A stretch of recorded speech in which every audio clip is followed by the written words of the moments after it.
Hello, everyone. Who's got the music? Can you kill the music, please? Okay. Thank you, Carl. Hey, everyone. Awesome. For everyone who's not in the know, these are my level 1 students, and Chloe's as well.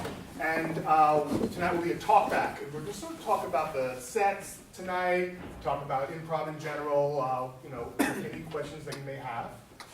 The level 1 already knows this is about to start, but feel free to ask any questions you like. Cool. Get us started. Does anyone have a question that they'd like to ask that's on their minds? Please. I already asked this to Tom, but he said we didn't really have an answer. That was the question. Yeah, I usually in class I don't know anything, so I don't usually respond to questions. Go on, Michaela. No, your answer was good. But I guess just to ask your advice, like, how do you not break in scenes when often they're fun? Yeah, sometimes I bite the inside of my cheek a little bit to prevent myself from laughing. Yeah. Sometimes I just yell inside of my head, "Stick it, Melissa." That helps too. I don't know. Those are my 2 tricks. I'll allow myself one smile, and then I'll have to think about how my character is feeling, and then try to resist. Doesn't always work. Yeah, If I'm deep enough in a character, it won't even be an issue. But if something strikes me personally as funny and I'm not deep in a character, it's pretty hard not to acknowledge that. So yeah, that happens a lot. I think rubber legs, especially we usually don't get through a set without at least one of us breaking, at least once. And Can I ask it? I don't know if this is. Yeah. So if you get somebody to break, it's not really it's not a no-no, is it? Isn't that a? Yeah, it's not ideal, but it also just happens because we're just funny. Yeah. I think we can go yourself breaking, you laugh. Yeah. What I'm saying is that if you hit somebody, isn't that the point? If it's that funny that you got them too? Not just the Making audience. someone break versus you yourself breaking, you mean? No, I'm talking about when exactly. if you say something and your scene partner breaks. Isn't that what you kind of? It's the ideal is that we're funny and we don't break and the audience is just laughing. That's the ideal. That's what we want. The breaking is kind of considered you don't want to do it. Yeah, it's funny when it happens, but Yeah. But it does. Yeah, it's. No one's going to yell at you for it. yeah. Right. It's a byproduct of a good thing. It's, I'm not asking if you're saying. I'm just saying, let's all show them how funny you are. I'm not Oh, yeah. I don't know. The thing is, I'll be fine, and I'll keep it together, I'll have my characters, I won't laugh, and then Bowler will say, hey, you could show your nutsack, and then, I'm only human. And I think if everyone, this is what I said, I think if the whole room is in on it, and we all know what's fun, and then it's okay. It's just not try not to. Yeah. The worst is when you break and the audience doesn't find it funny at all. Yeah. Oh, Inside jokes, Yeah. that. I've seen shows where I've been on ooh, I'm not part of the inside baseball on this one, so, but that doesn't happen here a lot. I've seen it at other places on occasion. I have a question. So we had a short form set and a long form set tonight. A couple of you performed in both and do both. Everyone here does both, right? What do you find is the difference? Besides it being shorter sets, what's the difference to you, and how do you feel about the difference? You know what I mean? I tend to go for more puns in short form and more punch lines too in short form than in long form. Where I find myself doing more sillier things. Yeah. Short form is it doesn't have to be as sustainable, so you can go in with a pun heavy joke or just some sort of reactionary joke or even a game type joke, and the elderly voice that you can't necessarily sustain for very long. Say in a long form set, you could probably keep for long enough in a short form scene. Plus, some of the games in short form, there's game built into it. There's like, you already have an unusual thing just built into the structure, so there's a lot less like heavy lifting in some of those things. You know, like when your first line is, I dreamt that I dug my own grave last night, like somebody already gave you a whole bunch of stuff, you know, with just that line, so you don't have to do as much work with the short form, I thought. That was that was the thing about the thing about when you get the questions to Yeah. ask, Yeah. the thing, I was a little confused when are you supposed to get one question of you before you do that, or like when do you introduce it? Like you pulled it out, you just keep going to see, then you pull it out at some point on your own? Yeah. There's not a rule for that? Nope. Yeah, we just don't pre-read it, so Yeah. the fun is that the fun is the risk in, we're in the middle of a scene, and is this gonna make sense, or how do we make it make Yeah, sense? So Okay, it's just, you just pick it yourself? we just picked it ourselves, we didn't pre-read them, we picked them out of a bag that Melissa turned around, kept them in either our hands or our pocket, and then at any point where we feel like we gotta change a little direction in the scene, you take it out, and you read it, and then you're stuck. I'll tell you, I got the HIV line, which Yeah. was a tougher line, because Yeah, it could be negative, but, Yeah. you know, so it's, you kinda just gotta roll with it, and then know your teammates are gonna take care of you, and Melissa edited it right away, because there was no good way to go from there. Yeah, that was the best move for Yeah. that Yeah. kind of like polarizing topic. If it makes you uncomfortable, it's definitely okay to like just end. You don't have to like sit up there. Someone will take care of you, or you can take care of someone else. Okay, I'm sorry. No. Go ahead. Thanks. Yeah, yeah.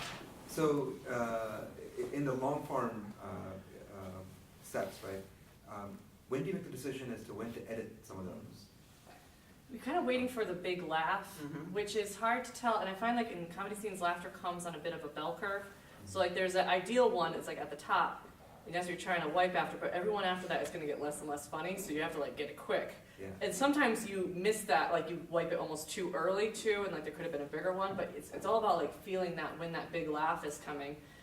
And you can kind of hear the differences in the audience response too, so it's very much like what the audience is going for.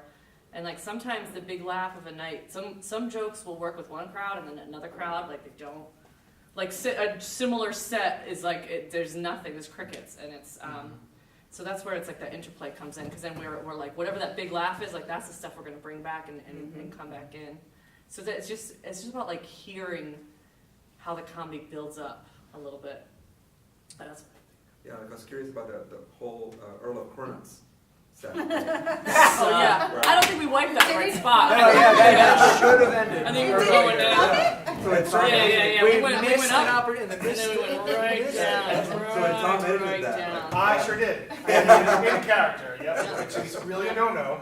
Yeah. But it was before it was rock bottom, I would say. You It wasn't we were the coming first in, and fourth but wall you break. were like, get out of here. Right. Yeah, you We- cut it before. We'd already broken the fourth wall by then a couple Yeah. of times. so- Right, I felt it was justified. Yeah. Oh yeah. That was With my that one, first role. Yeah, that scene was. with that one, did I feel like that was, it felt like that set could have been edited earlier, but didn't. Yeah, oh, really? Yeah. Somebody edit! Someone call the show! Call the show! No, when the audience starts For the love of editing, I was curious, like, with that set, because it was a long form set, was there sort of an expectation that 3 Earls had to be called because there were 3 people waiting? No, I think we were desperately trying to like get another bubble up, because got it. you can Okay, like yeah, start another wave. Yeah. Like to get another bell curve, but I think we were just desperately trying to start another wave, and nothing was taking. And we were like, well, we've just got to do something. And I was grateful when you wiped that, personally. Yeah. Even though I knew it wasn't a big laugh, it was like gonna at least be something, and you had to get us out of that set. That scene was rough to be in. Oh, yeah. Yeah. I was like, oh no, I'm an Earl too? Yeah. So many Earls. I know, and I totally missed his first line. I was like, here I am, the Earl of something, he said. So that's what happens Yeah, and then I sometimes. was like, is it more like a donut? I was like, yeah, it's a lot like a donut. Yeah, that was just like, uh-oh. I don't know if you guys remember. This is not gonna propel this thing forward. But you know, it's like, we all knew it, and we were all together trying to like muddle through it. And sometimes when you're doing scenes and there's two of you, right, and you're like, it's not going anywhere, just remember you have each other to sort of like help you get out. Yep. Right? Carl, you had a question? Yeah, monologues. I know level 1 we don't do them, but the do you find them more difficult or less difficult? I mean, because you're on your own, so you don't have to play off a partner. But the fact that you're not playing off a partner doesn't give you as many gifts either.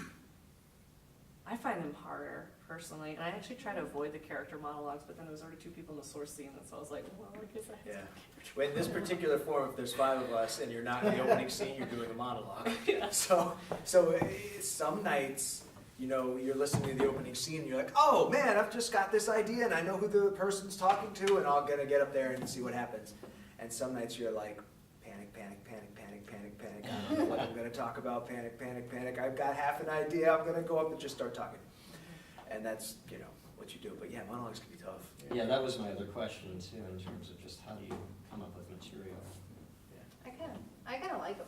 Yeah, I think it's, you either like them or you don't. Yeah. It's one of those things. In Chloe and I's other team, we rely on a monologist We to, do. so our opening scene is, we get a word from the audience and we have a guest star, a house team member from another team that'll come up and do Well, those are real life stories those too, are- right? yeah, those are real I life. like well, real life stories. Those I are like like real I life like stories, those. yeah, that's Character yours. monologues. One. Yeah. Yeah, and we use them to generate information. Yeah. We're not necessarily using, that's part of our opener, like where we get ideas from the monologues. It's their word, essentially, just a lot more than a Yeah. word. Yeah. Phil, great question so far. Go ahead, Chris. Sorry. How often do you guys call each other out in scenes? Because that one with the strange 13, 76-year-old Oh yeah, yeah. it seemed like it wasn't going great, but then calling each other out, it was pretty funny. But I can imagine that's more of a no. Yeah, we get in a bad habit of doing that Yeah, we in do this that team in in our set. particular. Yeah, River Life particular, we definitely call each other out a lot. We've kind of gotten into that Yeah. habit, which isn't it's not great form theoretically. But however, it does sort of save a bad scene once we sort of isolate the fact that wow, we really did not Yeah. do that. Well, it addresses a potential uncomfortable thing that the audience is feeling and kind of disrupts that tension a little bit and Yeah. lets us recapture a little bit of humor and try and transition away from the thing that's how the fuck did we get Yeah. there? Yeah, again, starting another one of those comedy waves. Yeah, again, yeah. Getting out of there. And hoping for a wave to carry us away from the scene that got weird with the ages and now I'm a vampire and please wipe. Yeah. Oh god. Yeah, because honestly, stopping the scene to be how old are you was a really, honestly, a bad call of mine. But in the moment, I was like, I've got nothing to scene. I don't know where we are. So I'm like, let me just draw this circle on this unusual thing, which is being Excitable body language. yeah. Well, how old are you? 'Cause Yeah, I was yeah. I was all the way over here from the hole, and I was like, why am I so far away from the hole? She told me to get away from the hole because I knocked the edges in on the last one, and that was the only thing I knew. Yeah, but then they mentioned having a kid with me, and I was like, wait a second, what the fuck? I was like, that's where our future yeah, kids will be. yeah. And I was figuring we were teenagers, and I wasn't really thinking. Sometimes in improv, your mouth just opens and things come out. You're like, fuck, what was that? And it's still- Yeah. But that's why base reality is important to know. Yeah.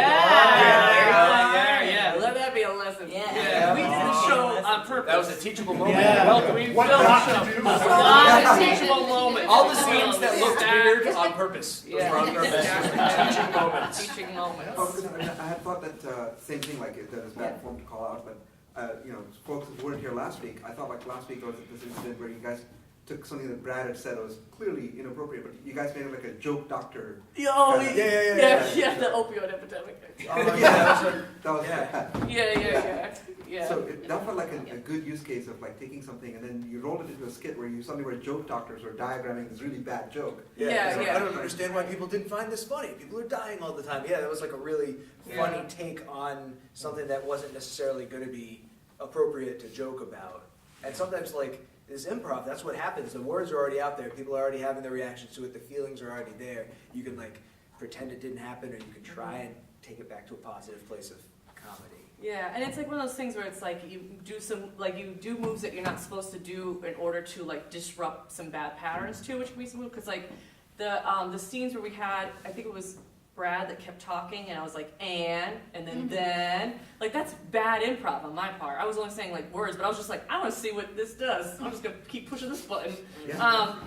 Yeah, so like I think that's one of those things where it was like, that's bad improv, and it worked because, like, I don't know, because we were like disrupting the pattern. Well, I think it's also like, you're also working with Brad, who's got like several hundred shows under his belt, and you know that you can just keep feeding him that, and you know that he'll keep producing and going with things, because there's that level of trust. But I don't think that's you would true, do that in a jam to someone that No. you were just improvising. No. I mean, improv, the one thing that was such a great surprise to me is it's a team sport. I say that all the time.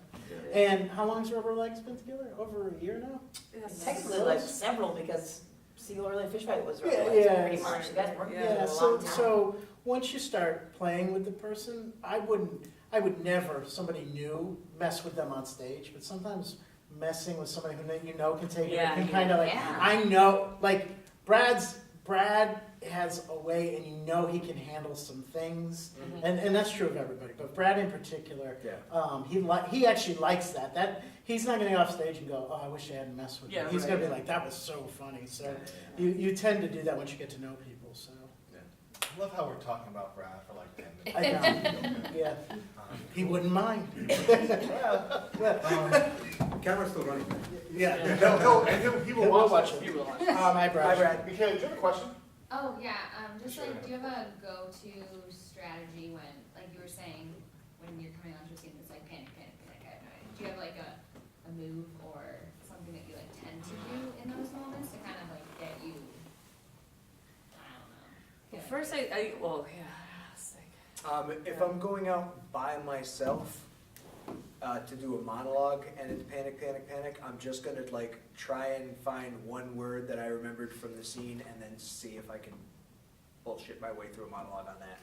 But if I'm going out there with a partner and I've got something, I'm just gonna look them in the eyes and see what happens. You know, and whatever reaction I get, I should be able to have some feeling about it and just start from there. Whether it's like, whoa, what's your problem? You know, like however the eye contact is made, you're gonna get something that you can feed off of. Even if you have nothing in your brain, you still have the other person's energy, their eye contact, how they're holding themselves, how you're walking, where you're positioned on the stage. Like you might sit down, be across the stage from the person, and then ask yourself, like, why am I so far away? And now you've got something. Even if it ends up being weird age-wise later, you still had something to start the scene with, you know, so. Personally speaking, I like to mimic. Especially if I'm joining someone on stage, if someone has gone up on stage and started some object work, I will do the same thing that they do, and then we figure it out together. Or if I'm starting a scene and I have nothing, because you don't really want dead space, object work. Do something, and something will come of it. And then it gives the audience something to watch, it gives you time to be like, all right, well, why am I gardening? Who would garden? You know what I mean? Like you can buy yourself a little bit of quiet time to think if you need it, or someone, you know, will maybe come and join you and say something, who knows? But it's just something, busy work to do. That seems so weird. I was just wanted to go back to the discussion about the, and then, because there was character there that worked perfectly with that. Yeah. So, I've seen teachers do that. Sure, right, yeah. And principals and everything, so it worked really well, rather than just putting anybody on the spot, it was completely in character. Yeah. Yeah. In this situation, yes. Yeah, I think with that, it's like, it's one point of like, cause that would be something like in class, I would expect any teacher would be like, correct the student, be like, okay, you can't just say and. Yeah, you gotta, yes, And so even if it is like in character, like it would have been one of those like moments that would have probably been like, at least I would know, I would have been like, say more than that, that's not fair to your scene partner. Yeah, because that's But you're absolutely right, it does like, it is that sort of character, and that's where the pattern started, because then, like he said something, I was just like, and then he said something again, I was like, oh, he's gonna keep playing this. I was like, let me do it again, and then, because if you repeat stuff, it's always funny too. But that's what the other thing I was thinking, when I get stuck, I tend to go to callbacks. Pull something back that you did before, because odds are if you can pull it back, usually you'll get a laugh. People like to see things again. Yeah. Anybody else have any questions? I was just wondering if you guys have any comedians or improv teams that you guys take inspiration from or find inspiring, like Second City or. I mean, I was like, well, all the other pig teams probably. yeah. I actually, that is interesting.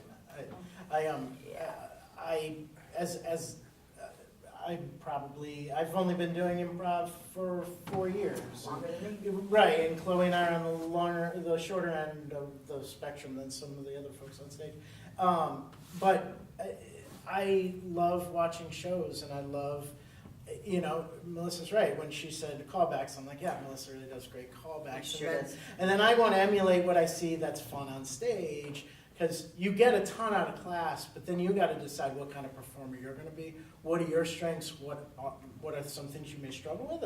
And then work on the things you struggle with, but also put into your toolbox great things you've seen on stage. Because I don't want to try it for the first time unless I've seen it before, and see how it works and that sort of thing. So, I also just like comedy. So I don't watch a lot of taped improv. It's just when I go see shows, which is here. I've been to some New York shows, I've been to some Boston shows, but my favorite teams are here. Nick Napier's book, Behind the Scenes, I really like, and I think Jordan Peele has some good just YouTube clips out there of him being interviewed talking about improv. He's got a quote about jumping off a cliff with all your friends and making it up as you fall that is great encapsulation of improv. So there's stuff like that. There's resources like that. Totally. Yeah. Podcasts, improv podcasts exist as well, and even though you're not watching it, you're still listening to it, and you're still watching these characters develop relationships, or you're listening to characters develop relationships, and hearing people riff with each other, and seeing how they react to each other, and I don't know. I think it's useful to listen to improv podcasts, like Comedy Bang Bang, for example. It's a good one. I'll say The Boys. Is that Rachel Mason and Susan Messing? Yeah. They're a Chicago group. That was a group that still I still think about the show that I saw from when they came to PIF. Yeah. That was And fantastic. Iron Cobra is still a show I think about. They were a Canadian group from Toronto. But I tend to just be the most impressed. This is super. I know it's a huge bias one, but I tend to be the most impressed with the pig groups when we have at the festivals. I'm always damn, we represent. We do a good job. So I'm always Pause for a second. PIF is the Providence Improv Festival that happens in September. Downtown. So, And people come from LA, from all over the nation, Canada, and all over the country, And it's cool to see that every city has a different style, and you can kind of see the different styles from the different cities when you see the groups too, which is also really fun too. Providence is the best style. Yep. Yeah. Obviously. Then it's LA, then New York. Yeah. Oh yeah. It's pretty good. Chicago's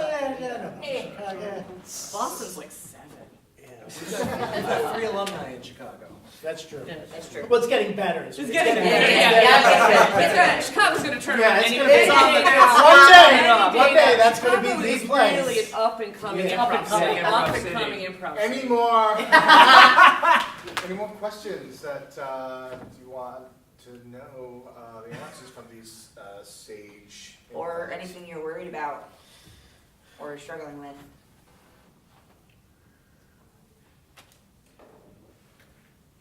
Or if everybody needs meatballs. Yes. Meatballs. We're good. Yeah. Yeah, good talking.